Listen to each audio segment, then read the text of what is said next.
Friends, இன்றைக்கி நம்ம இங்கிலீஷில் பேசலாங்கிற நிகழ்ச்சியில் புதுசாக என்ன பார்க்க போகிறோம், ஆல்ரெடி என்ன பார்த்துட்ருக்கோம் அப்படிங்கிற ஒரு சின்ன நினைவூட்டலோட இன்றைக்கான கிளாஸை ஸ்டார்ட் பண்ணிடலாம்.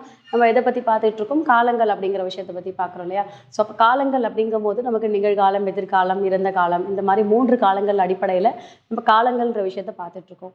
இந்த காலங்களில் ப்ரெசென்ட்டில் எப்படி பண்ணலாம், பாஸ்ட்டில் எப்படி பண்ணலாம், ஃப்யூச்சரில் எப்படி பண்ணலான்ற காலங்கள் அடிப்படையில் ஒவ்வொரு விஷயத்தையும் ஒவ்வொரு மாதிரி, அதாவது பர்ஃபெக்ஷனாக சொல்லக்கூடியது, கண்டினியூஸில் சொல்லக்கூடியது, இல்லை கண்டினியூஸ்லேயே பர்ஃபெக்ஷனாக சொல்கிறது, இல்லை பர்ஃபெக்ஷனில் கண்டினியூஸ்.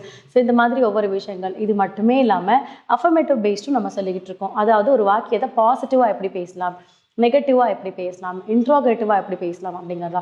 இன்ட்ரோகேட்டிவ்னும் போது ஒரு கேள்வியாக கேட்கக்கூடியது, நெகட்டிவாக அப்படிங்கும் போது நான் பண்ணலை முடிக்கலைங்கிறது, பாசிட்டிவாக அப்படிங்கும் போது நம்ம பண்ணிட்டோம் செஞ்சுட்டோம் அப்படிங்கிறதா. ஸோ அப்போ ஒரு கேள்வியை நம்ம கேட்குறது தான் நமக்கு எப்படி இருக்குது, பாசிட்டிவ், நெகட்டிவ், இன்ட்ரோகேட்டிவ் அப்படிங்கிறது தான்.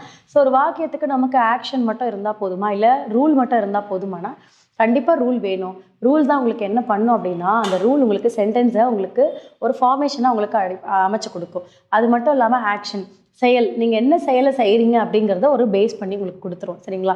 தென் ஃபாலோட் பை உங்களுக்கு சப்ஜெக்டோ இல்லை ஒரு ஆப்ஜெக்டோ, நீங்கள் அந்த based on the rule, based on the action work ஏற்ற மாதிரி you can apply your subject and the object அப்படிங்கிறதா. சரிங்களா. ஸோ அப்படி இருக்கும்போது இன்றைக்கான ரூல் என்ன ஆக்ஷன் ஒர்க், அதை எப்படி எழுதலாம், ஃப்ரேம் பண்ணலாம்னு சொல்லி தருவாங்க. ஸோ இன்றைக்கான ரூல் வந்து present continuous tense.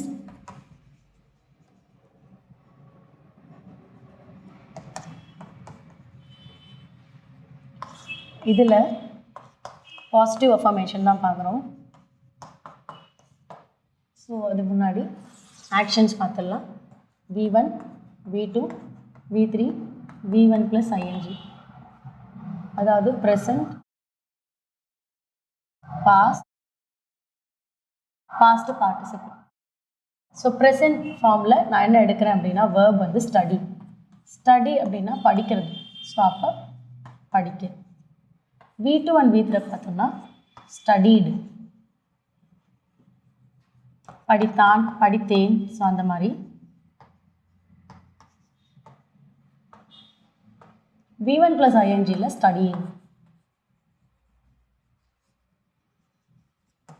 ஸோ அப்போ ஸ்டடி, ஸ்டடீடு, ஸ்டடியிங் அப்படிங்கிறது தான். ஸோ ஒரு வேர்ப் அண்ட் ஆக்ஷன் ஃபார்மில் முடிஞ்சாச்சு. இதுக்கப்புறம் என்னென்ன சப்ஜெக்ட்ஸ் இருக்குதுன்னு பார்க்கலாம்.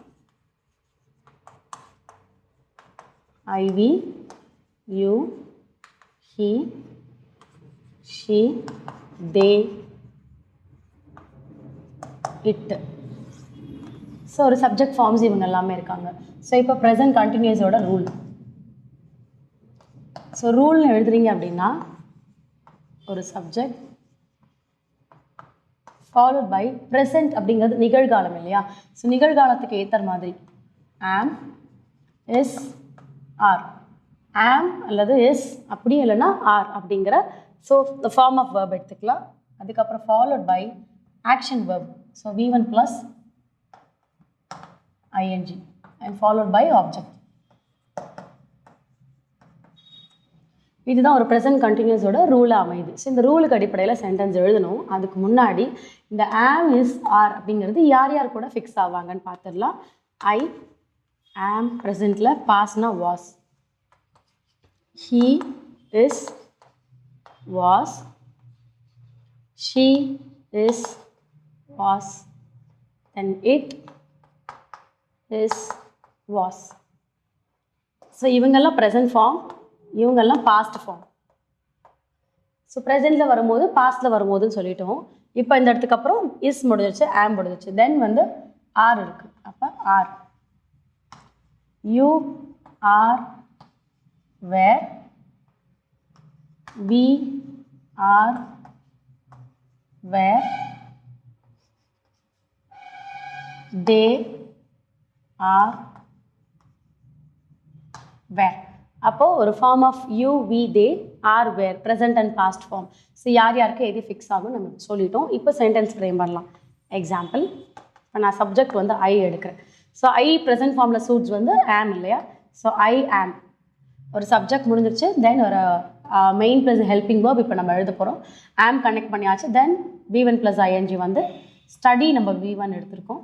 ஸோ அப்போ study + ing study. So I'm studying. So I'm ஸ்டடிங்னா நான் படித்து கொண்டிருக்கிறேன். என்ன படித்து கொண்டிருக்கிறேன்னா நீங்கள் அதை சொல்லலாம். ஐம் ஸ்டடிங் பிஏ இங்கிலீஷ், அப்படி இல்லைனா ஐம் ஸ்டடியிங் மேக்ஸ் அந்த மாதிரி. ஸோ நான் வந்து கணிதம் படித்து கொண்டிருக்கிறேன்.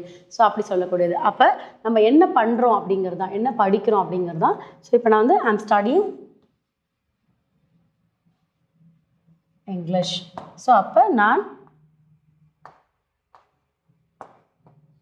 நீங்கள் என்ன செயல் செய்கிறீங்கன்றதை அதை எடுத்துகிட்டு வந்துடணும்.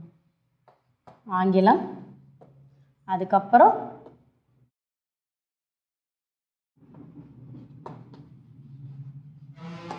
படித்து கொண்டிருக்கிறேன்.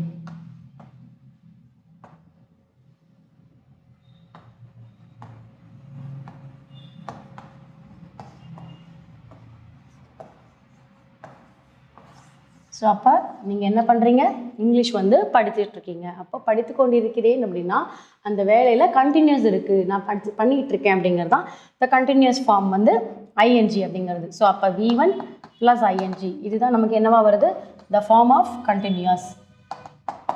ஸோ கண்டினியூஸுங்கிறது எப்படி வருது அப்படிங்கிறது நமக்கு தெரிஞ்சுக்கிட்டாவே நம்ம வாக்கியத்தை அமைக்கிறதுக்கு ஈஸியாக இருக்கும்.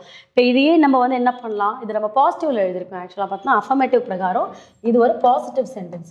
இது நம்ம நெகட்டிவ் அண்ட் இன்ட்ராகேட்டிவ் பார்க்கலாம். அது நம்ம செப்பரேட் செஷனில் நெகட்டிவ் எப்படி ஃப்ரேம் பண்ணலாம், இன்ட்ராகேட்டிவ்ஸில் எப்படி எழுதலாம் அப்படிங்கிற செப்பரேட் செஷனில் சொல்கிறோம். ஸோ இப்போ இதில் வந்து உங்களுக்கு பாசிட்டிவ் ஃபார்மேஷன் வந்து எப்படி கொடுத்துருக்கோம் அப்படிங்கிறது தான். ஸோ ஐம் ஸ்டடிங் இங்கிலீஷுங்கிறது ரொம்ப ஷார்ட்டாக ரொம்ப ஈஸி அண்டர்ஸ்டாண்டபிளாக உங்களுக்கு கொடுத்துருக்கோம். இதை நீங்கள் இன்னும் என்ன பண்ணலாம், கொஞ்சம் எலாபரேட் பண்ணி சென்டென்சஸ் ஃப்ரேம் பண்ணலாம். ஸோ யாராவது உங்களை கேள்வி கேட்குறாங்கன்னும் போது தான் யூஆர் ஆன்சரிங் தட் நீங்கள் என்ன பண்ணுறீங்க, நீங்கள் படிக்கிறீங்க அப்படிங்கிறத நீங்கள் எலாபரேட்டிவ் சொல்லுவீங்க. அந்த எலாபரேட்டிவ்ங்கிறது இங்கிலீஷ் தான் சொல்லணும்னு கிடையாது. You can apply anything over that. சரிங்களா?